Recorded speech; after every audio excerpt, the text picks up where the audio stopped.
You're listening to Into the Twilight, an independent, listener-supported show.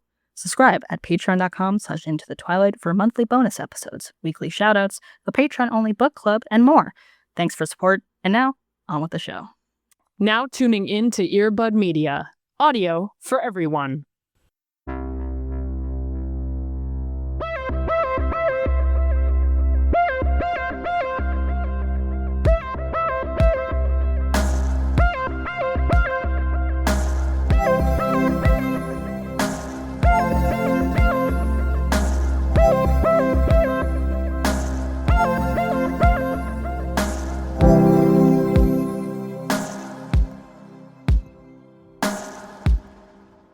Have you seen this psyop of people trying to romanticize 2016?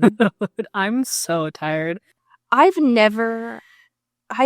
know why this is happening, but I've never been more annoyed by anything in my entire life. I have a lot of grace and joy in my heart for people reveling in nostalgia, whatever. Like, I think there's a time and a place. And I usually, even if it's like an Instagram thing of like, oh my God, like prompt challenges, whatever. Like, I have a lot of empathy in my heart for people just wanting to like do a thing and have fun, right? Have fun on their little phones. I get it. But this is the time where I'm like, we need to wrap this shit up by like 3 p.m. Central. Otherwise, I'm going to fucking nuke my phone and throw it in the lake. I can't do this anymore. You all are being duped. You all have worms for brains. Because what do you mean that you are romanticizing 2016? Also, what is Instagram like lately? It's been years. I actually don't want to know.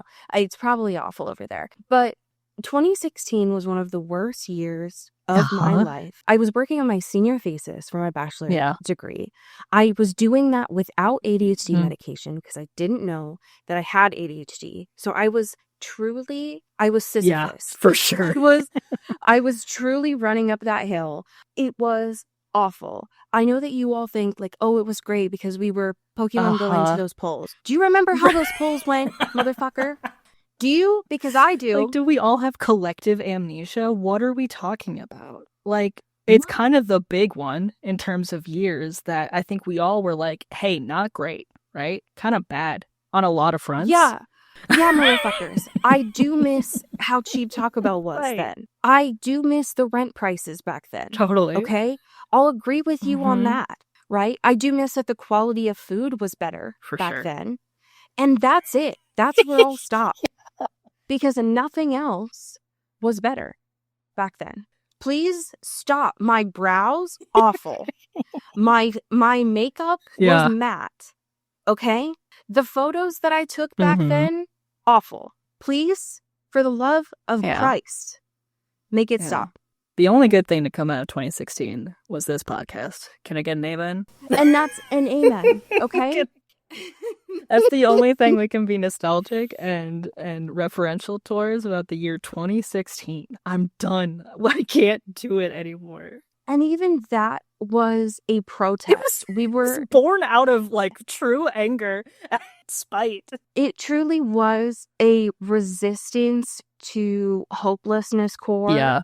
And please stop. Okay, I understand that you all are clutching at like hope, but we have more important things on the agenda right now. Right. So couldn't think of a worse time to reflect on the past in any way like that, of like in terms of whimsy and in terms of wistfulness. Like, we got stuff to do now, folks. Like, it's just, I need you all to get your shit together. Please and thank you. Good Lord. It hurts me. Y'all are pissing me off. With all the love in my heart. Enough. With peace and love. Shut up. Yeah. So anyways, welcome to Into the Twilight. Heyo. Anyway.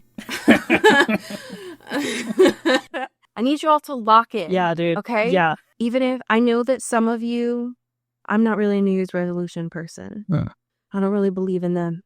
Some of you might start your new year with the Chinese New Year. Some of you might start your new year with the astrological New Year. Some of you might not celebrate it at all. That's fine. Get your shit together, regardless. Yeah. Okay? Peace and love. However that looks like for you. How are you? I'm here. I am processing the eyebrows of 2016. I don't want to think about it anymore. No, it's so what gross. happened then is between me and God. It's truly none of my business. That's on its own. And the YouTube tutorial gods specifically. Good Lord, yeah. I'm bringing a happy thing to the space in which that comes from the dark corners of my reality TV consumption habits. I need that. Which is unfortunately the 90-Day Fiancé cinematic universe. Is this the year, Cody? Is this the year that I finally figure out how to start that show? Listen, Nicole is in the trenches and has been for a while. I only do a couple of them because some of them make me really obsessed. Okay. There's 8 million franchises of this and spin-offs, but I specifically want to talk about where the fuck is going on this season of Before the 90 Days, which is usually it's like the 90-Day Fiancé situation hasn't happened yet. They're not like applying for a visa. They're not gonna get married.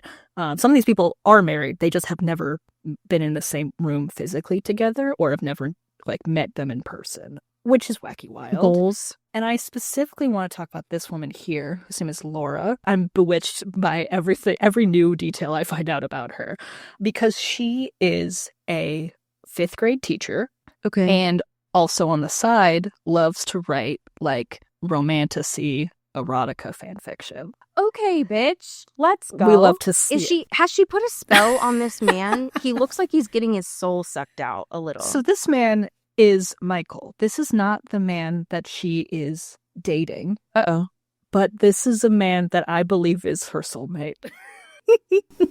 Oh, no. Okay. She is instead talking to this guy named Birkan, who lives in Turkey, who they met on Snapchat. Sorry. This woman is in her 40s and is talking to a guy 20 years her junior. Okay, actually, I changed my mind. We're back to being cool again. But what has happened, though, is that this guy is Michael, is her best friend.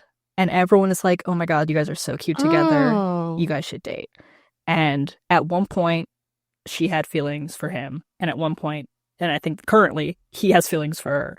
But she's like making an executive decision because she fell in love and thinks she's going on this like, book talk, like magical dream of like finding this boy and doing that. Emphasis on boy. Literal right? boy. Yeah. Who I cannot stress enough is truly just trying to get an excuse to go to America to pay off like $50,000 worth of debt he has in Turkey. Or just to like escape it, to run from his financial obligations. So that's really cool and sick. This woman also has what I would call ChatGPT psychosis, because there are moments at home where she is just talking to like the voice mode of ChatGPT. So she has 3 partners then in her mind. Yeah. Got it. There's so much going on here. And her and this guy, Michael, he's just like, he's just trying to figure out his situation with her, whatever. And she's like, I got to make this choice for myself. So I'm going to Turkey for a little bit to see my boo and see how that happens.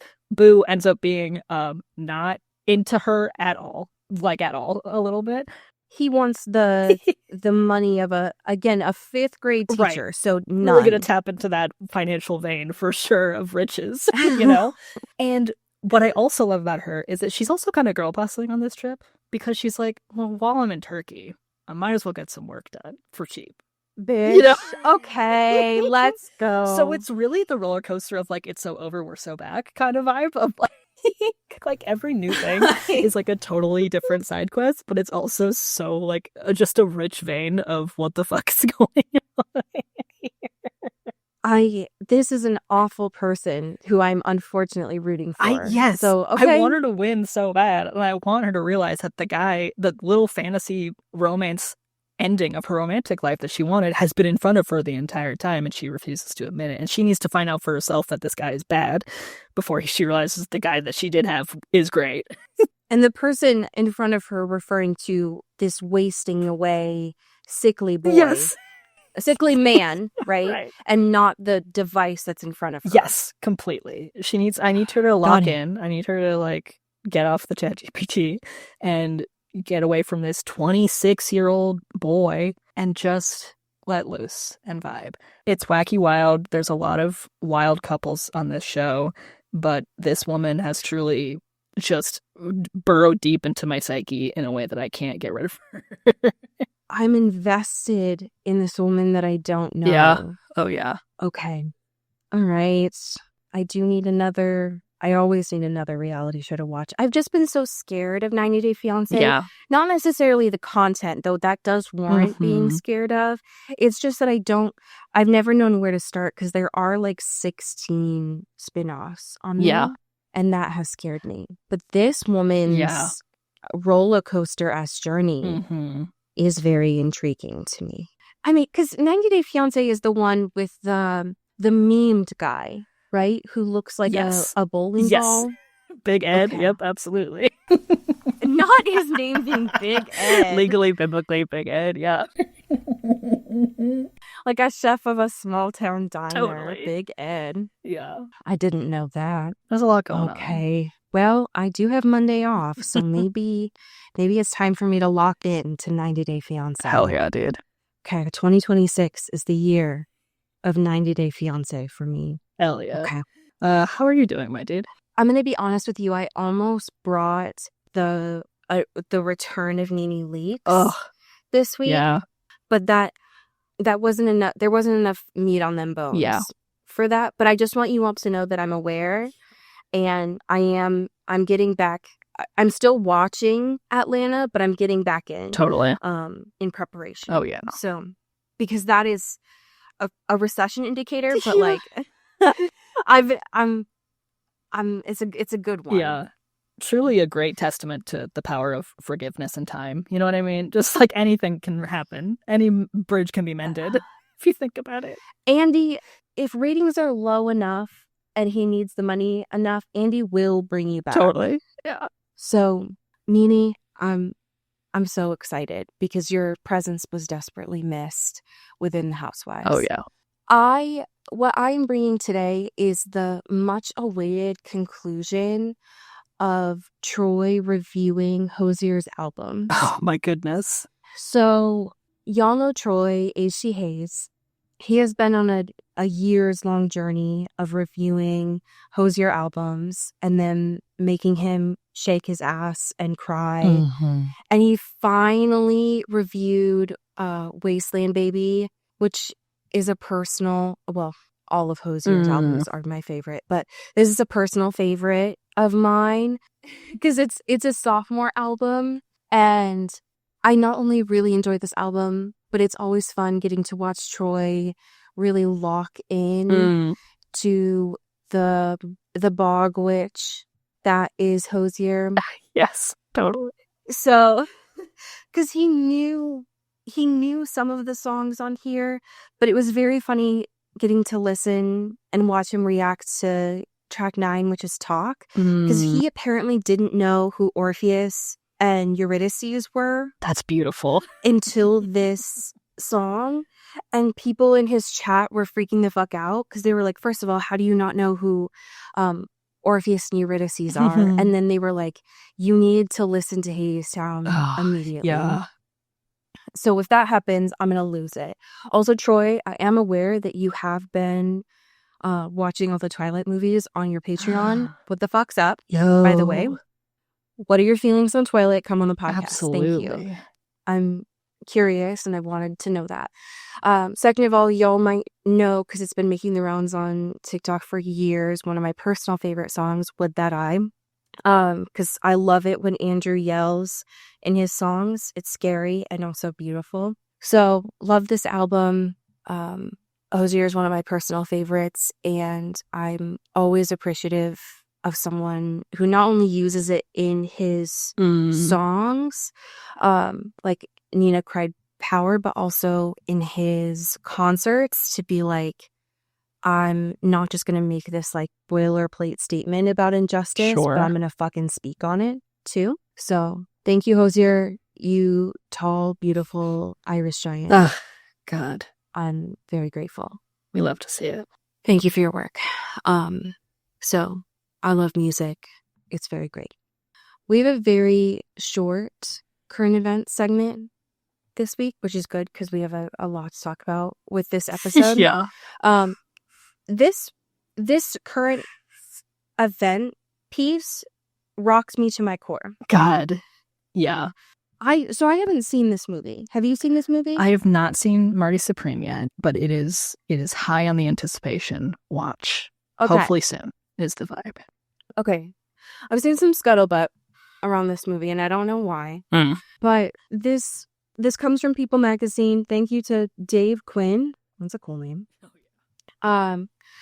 Which is sharing that there is a secret cameo from the Robert Pattinson in Marty Supreme.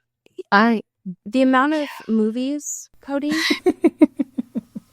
if they just keep stacking up for him. We can't keep up. It's just like, it's impossible. Because sometimes he's just throwing his voice to the wind and seeing what sticks. And he's like, hey, Josh, my boy, I know. Let's go. And thank God. And also the umpire. Yeah. I hadn't even considered that we would have another baseball role for this man. Yeah. So when I was reading through this, I had briefly forgotten about Good Time. Oh, yeah. Which the two had worked on together. And we reviewed, years ago. Yeah. It's been. But I guess that his voice pops up in the beginning of the movie. So now we might need to, this might now be on the list, unfortunately. We gotta just tune in for like 5 seconds of Robert Pattinson. Right. Detached voice. This might count now. Yeah. God. But I guess it's about table tennis. And I knew nothing about this. Sure. Yeah. I only knew about this movie because there was a breakup. And that was the only thing that I was aware of, is because there was a brother breakup. Right. Yeah. Here. They split those boys up. A24 said, you guys have to figure this out yourselves. Yeah. They said, go to different corners and think about what you did. I don't know what they did, but think about what you did. Right. But I knew nothing about it being about fucking table tennis. Hello? Listen, there's a whole world out there. Sure. Okay. Apparently umpires are in table tennis. That can't possibly be true. That doesn't make any sense. But all right, Rob, just letting your voice to anything that you can get. God. Now. And thank God for Sure, that. Man. Yeah. I appreciate it. Gotta catch them all. God damn. Like, are you going for a record? He has to be at this point. It's so weird. For sure. Oh, okay. Sure, man. I mean, no one can stop you, I guess. All right. So last week there was a shit ton that was happening. We had 1994 Damon Bonnie standoff where our tortured white boy made it back and Bonnie sacrificed herself to stay in 1994. Yeah. And then our other fucking tortured white boy, Tyler, ran into a field, caused chaos. Yeah.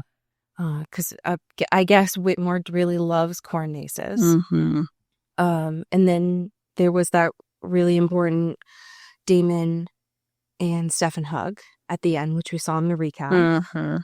What did the recap also mention? Oh, Enzo being captured. Yeah. And the compulsion, and also Ivy getting got. That is critical. But this week, it's a very long title. The more you ignore me, the closer I get.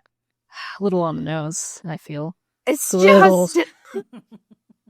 like we get the writers wanted to really stare down the camera for this one. How you doing? How'd this make you feel? Dude.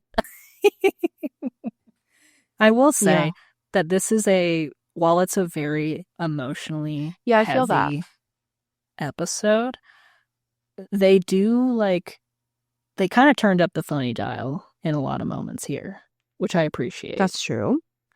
Like, there are some line reads in here that truly made me forget of the pain and misery I was experiencing for the A plot of what was going on here. Of, like, Matt being like, hey guys, sorry, it's hard to keep track of, like, which vampires we like and which ones we don't like. Like, actually, there's a lot of names in my head, and I'm trying my best out here, okay? Like, enough. He was on one this week. Yeah, he was, listen, I get it. It's a lot going on.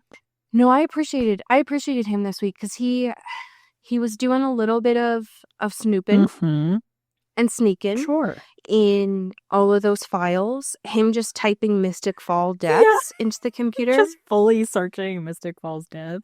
And like so quickly trying to shut the laptop when she comes in. And he's like, I wasn't doing anything. It's like, brother, you actually weren't. You were just like Googling like the vaguest thing in the world. You know what I mean? Like, it's just nothing. Right. Nothing. Yeah, I think Ivy was like, I mean, you have to be searching porn right now, right? Right. Like, what is this? Why are you blushing? What's going on? Right. And then it was, I still don't remember her name. I think it's Sarah. That he was like, listen, I'm going to tell you straight up right now because I don't have a reason to lie to you.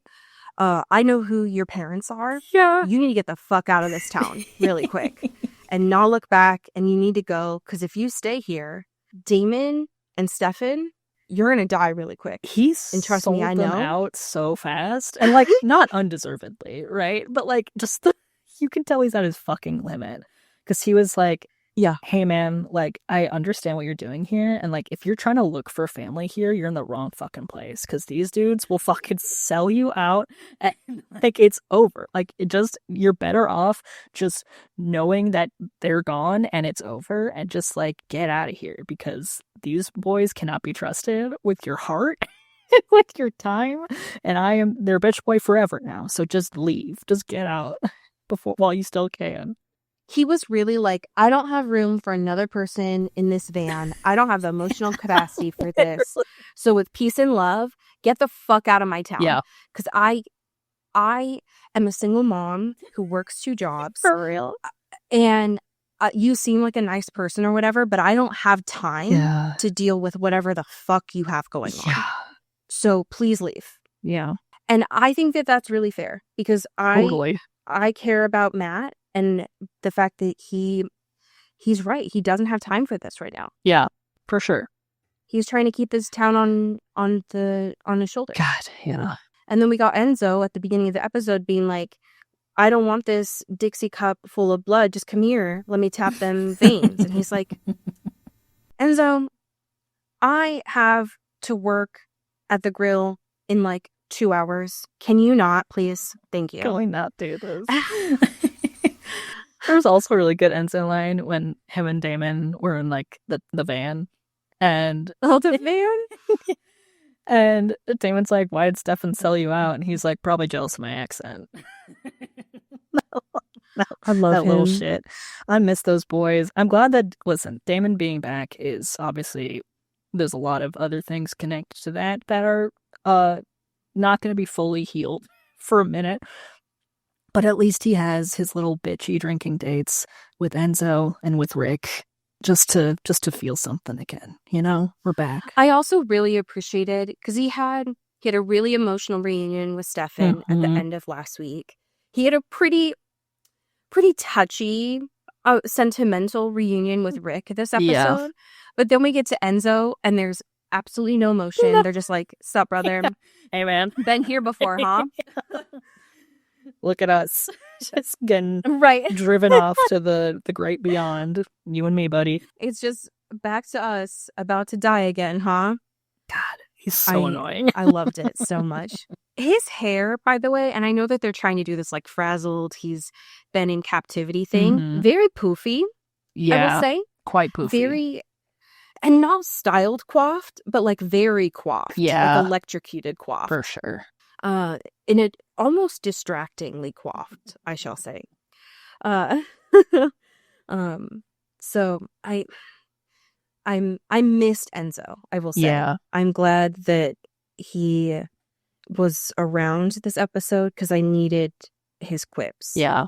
I thought it was interesting too because Trip came in at the beginning of the episode and was like, you fucked me over. I wasted all this gas money to go to Savannah and all I got was this ridiculous t-shirt.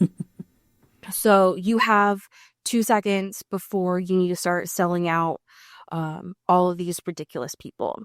So when we see him go to Elena and Caroline and Bonnie's dorm, I I interpreted that as Enzo actually did it. That he gave them the locations of people. Right.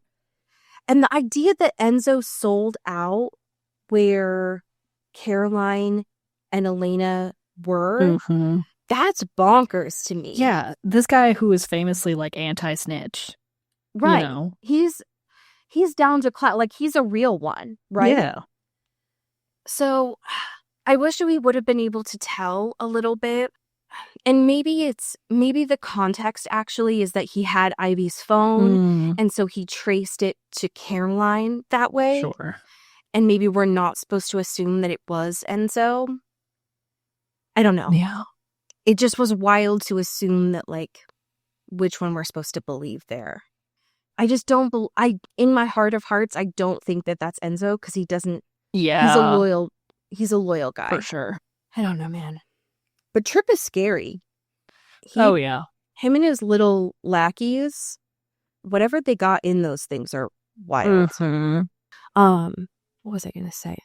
The other creatures. Joe. Oh, yeah. Joe being a witch. Big Joe reveal this episode. Right. Which... Because we talked about that last week. Yeah. Because it has been weird that she does not, like, she's knowing the compulsion is happening and it's not working on her kind of vibe.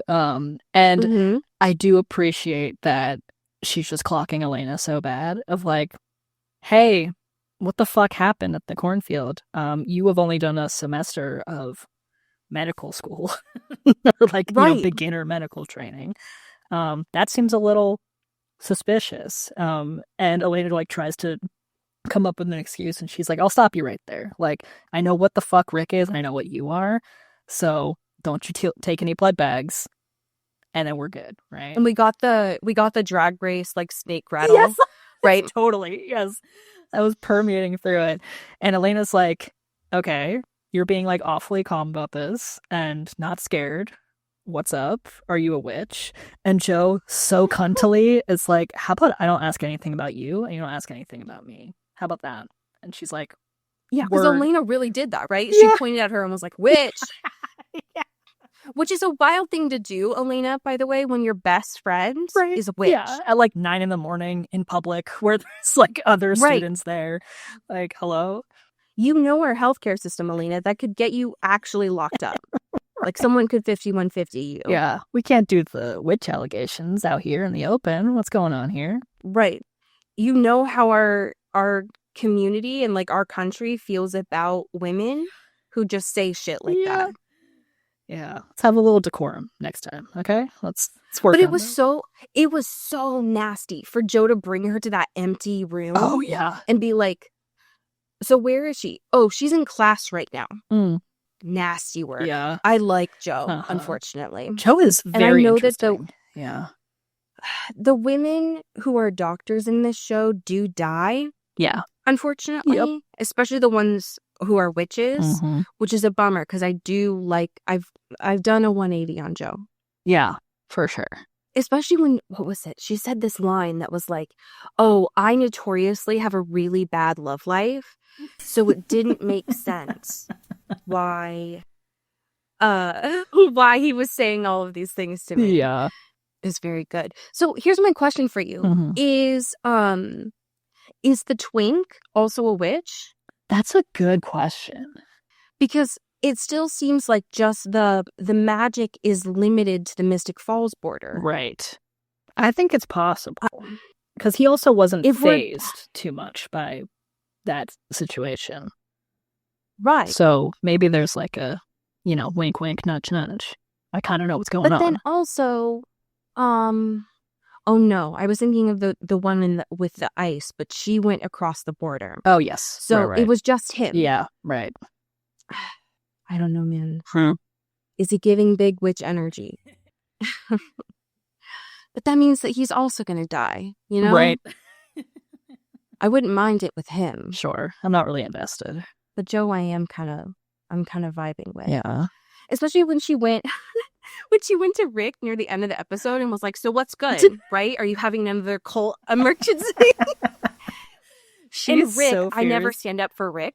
Yeah, because like... And he's like, listen, I don't give a fuck what's going on right now, so I'm just going to tell you the truth and just unload. Yeah, I got her. shit to say because you're pissing me off. And I love that about her because, sure, could she have... And then she followed him. Yeah.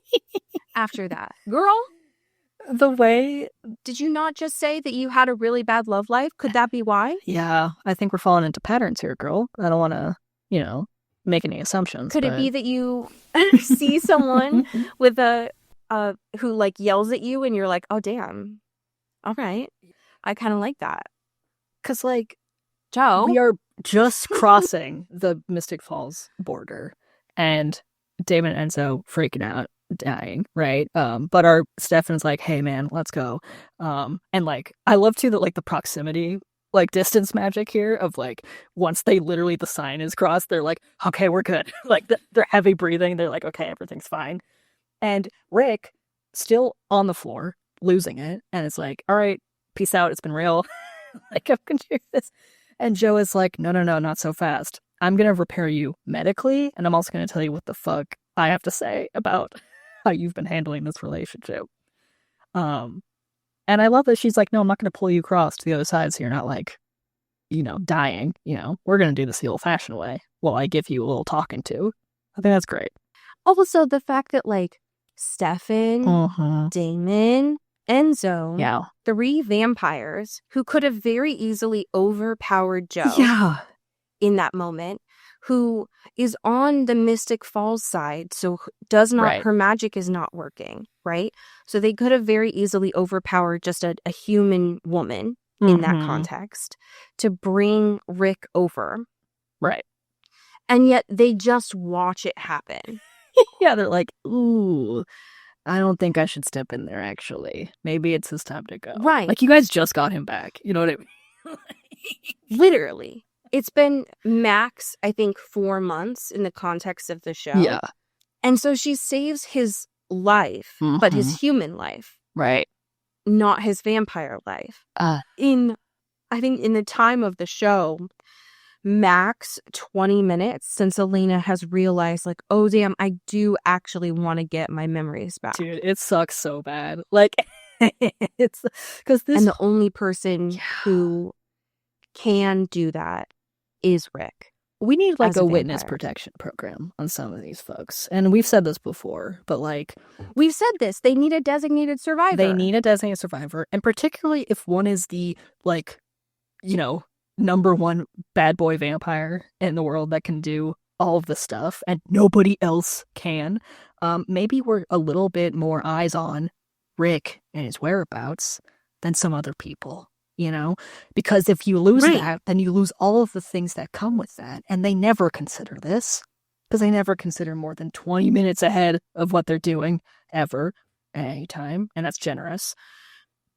And it sucks because Elena, of course, because Rick was he was a capital V vampire or whatever the fuck. He was he was turned by one of the originals. Right. So he had like, he was like a vampire plus or whatever. And so the fact that all these ding-dongs went into this line of fire and weren't like, oh, maybe we should keep one of us around in case we need their blood to help save us or whatever. It's just, but that would require, like forethought or thinking or any of that, which they did not do. No. And it sucks because Elena is going through this whole journey. And I have like empathy in my heart for like the battle that is, right? Of being like, is the grass greener? Just not knowing. Like, is ignorance truly bliss, right? And my past me was like, I'm gonna make a choice for you.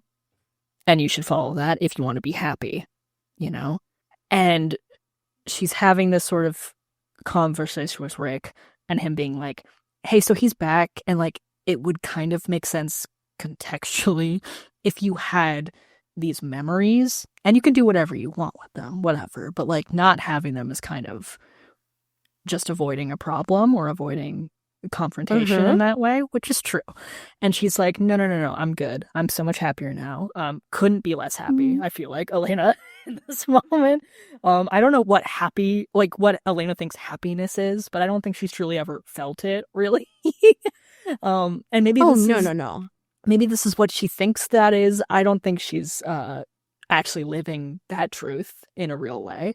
And really goes to this whole back and forth of like kind of talking with Damon, kind of like, or like consulting the idea of like having that conversation. And then has this like her kind of Jesus moment with Caroline, and is like, you know what? I don't want to like not be able to make decisions because I don't have all the information. And that's like a disservice to me. That's a disservice to like everyone involved in this. Like I'm putting myself at a disadvantage by just blocking out that stuff about that. And then it's like, hey, so big boy, vampire is no longer a vampire. So you're kind of stuck with never having those memories again, as far as we know, in terms of how this works of the chain of command. So, it is wild. Oopsie. I understand why Elena did it to begin with. Yeah. And Rick says this to her of like, listen, and I think a lot of people understand why she did it. Of course. But her past self did it with the understanding that Damon was never coming back. Totally. Yeah. And that is no longer the case. Mm-hmm. And so it makes sense to me, and hugely, again, I very rarely side with Rick. But him saying, like, I'm not going to do this. I'm only going to do this if you ask me to, but I hope that you ask me to.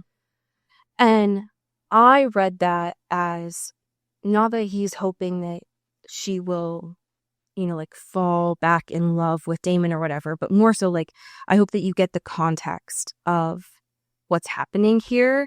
Because she's still at the beginning of this episode saying like, he's a monster. I could never understand why I would like him. All these things, which is not, that is a limited view of what's happening here.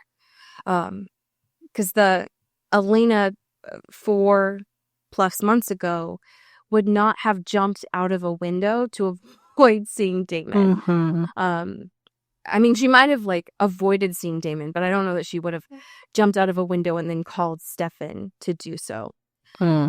So it is, I understand why Damon's like, he's talking to Rick and being like, well, listen, she just has to see me. Right. And everything will be good. And I just want to, I've just been wanting to, I just want to be able to see her. You have no idea how long I've been wanting to hear you breathe. The thing that I have a hard time with is they're really building up the romance here of Damon and Elena. Like they're building up the first time that these two make up eye contact at the end of this episode. And that we're supposed to care, that he's like trying to make himself look presentable for her. The problem is that I personally felt more emotionally invested when Damon called Bonnie's voicemail. Dude, fucked me up, man. When he said that he was like, he was annoyed with how short her voicemail was because this was the first time he was actively seeking the sound of her voice. Yeah. A man who's never called Bonnie in his life.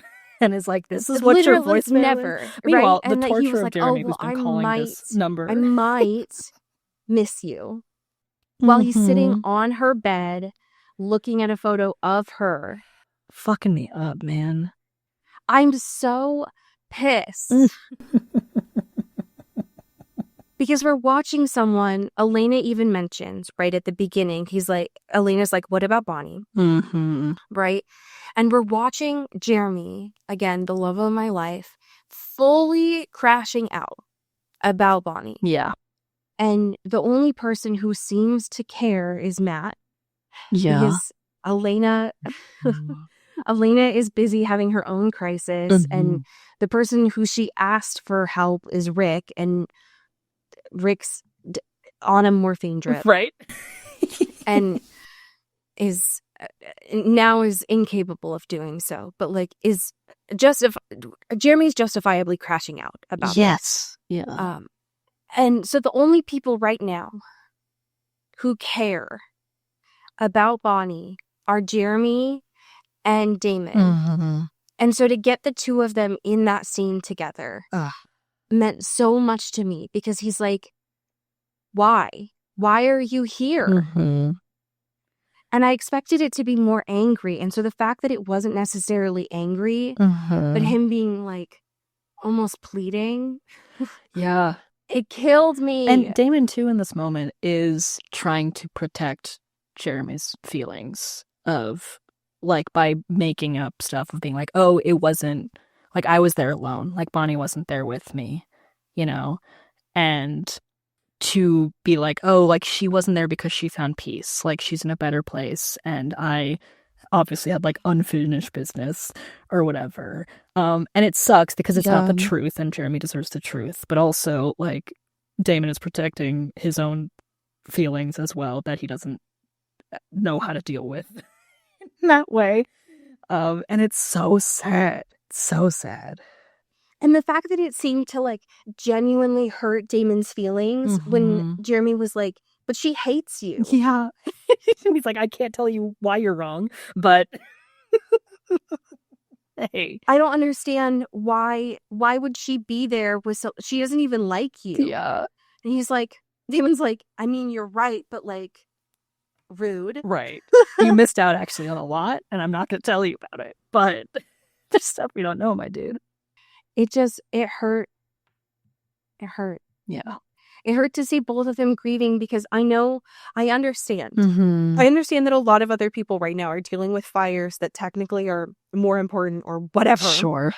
But I need people to be caring about the fact that Bonnie isn't here right now. So sure, I guess it's important or whatever that Damon and Enzo are in a van that's hurling towards the Mystic Falls border. Sure. But can someone care, please? That Bonnie's gone.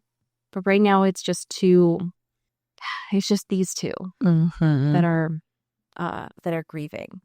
Also, I know I feel like we talk about this every episode, but I'm so over Stefan and Caroline. Ugh. Yeah. What is this? Him running out of that I think it was the bar or whatever to chase after her. Get a grip. Yeah. We still have Ivy to deal with. You know what I mean? Like, we still think there's stuff going on. Yeah. I mean, I think Ivy is unfortunately. Yeah, for sure. It's over. But like, we have her contact list. Right. Stefan, you need to clean up your mess. Yeah. You are the one who turned Enzo in. And you said that so casually to people. Yeah. You said that to Matt and Rick so casual of like, oh, well, how did Enzo get there? Well, it was me, of course. He didn't. And we have some bigger problems right now. So get it together. And Caroline doesn't want to be your friend right now. So chill out. I am worried, though, about the fact that Tripp did escape. Yeah. He was injured, but he won't die, unfortunately, that man. So that's not good. But at least as of right now, in the present day, they have another witch. So we have Liv. Well, I guess we also have Luke. Sure. But we have Joe, too. Yeah. So that makes me feel a little bit better, because I don't really know what they're going to do about these vampire hunters. Because unfortunately, they're scary. I mean, they are scary, but unfortunately, they are just human. Right. So who's to say there? Oh, yeah. I don't know, man. It's all messy. I am nervous because next week it does look like, I think his name is Liam. I should know by now. He's been in like 4 different episodes. He's just so unmemorable. I just have not. He hasn't really done anything to me. Yeah. That I've cared about. But the med student guy is back, which is not great because I do know, and Elena did mention this, that if Damon finds out, that's not going to go well. No. So, yikes. Big yikes. Big yikes. So episode 7 next week is, do you remember the first time? So here we go. Great. Continuing on the song titles here. Amazing. We do have some amazing patrons to thank. Would you like to start us off? Absolutely. Thank you and welcome to the squad. Lauren Cullen. Pew, pew, pew, pew. Welcome. I know it's your second week. And thank you to Zoe Forbes. Ow. Thank you to Vanessa Swan.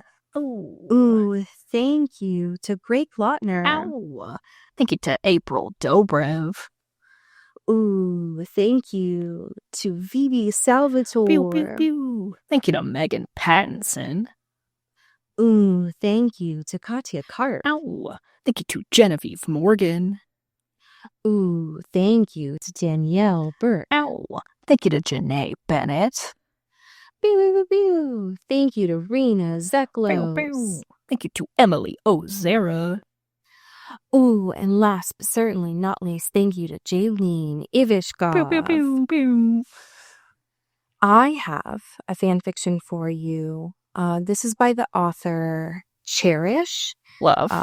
There's 2 C's and 2 H's in that. Cool. And it is titled Bound by Oath.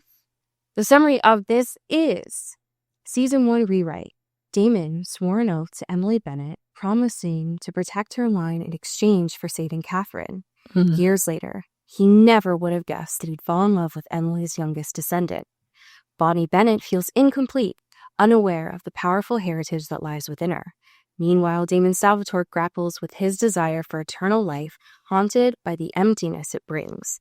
When their fates intertwine through a centuries-old contract, they embark on a journey of self-discovery and connection. Together, they discover in each other, and because of each other, the missing piece they had always sought, challenging the boundaries of love and sacrifice. And there are over 20,000 words in this fanfiction. Damn. So, if you are... Oh, one of the tags in this, by the way, is lovers, 2 enemies, 2 lovers. So, Okay. if you are also interested in this growing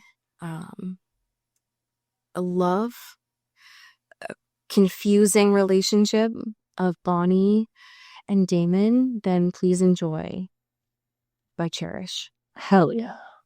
Hell yeah. Could you tell folks about the newest bonus episode that they can find? Yes, absolutely. On our Patreon, we have a full diatribe about heated rivalry. We're going to the boy aquarium. So come on, let's go. Have a nice little time and talk about some hockey boys with us. Hockey boys. Well, friends, tell your family about the show. I'm making it a goal of mine that I'm going to go start 90 Day Fiancé. Send your prayers. And as we say here in the Pacific Northwest, Get bit. ooh. Ow.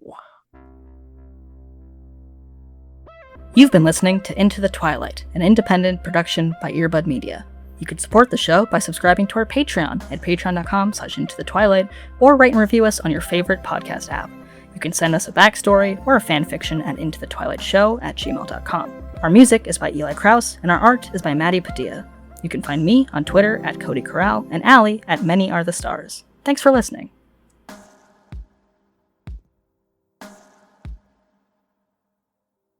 You've been listening to Earbud Media Production. Earbud Media, audio for everyone.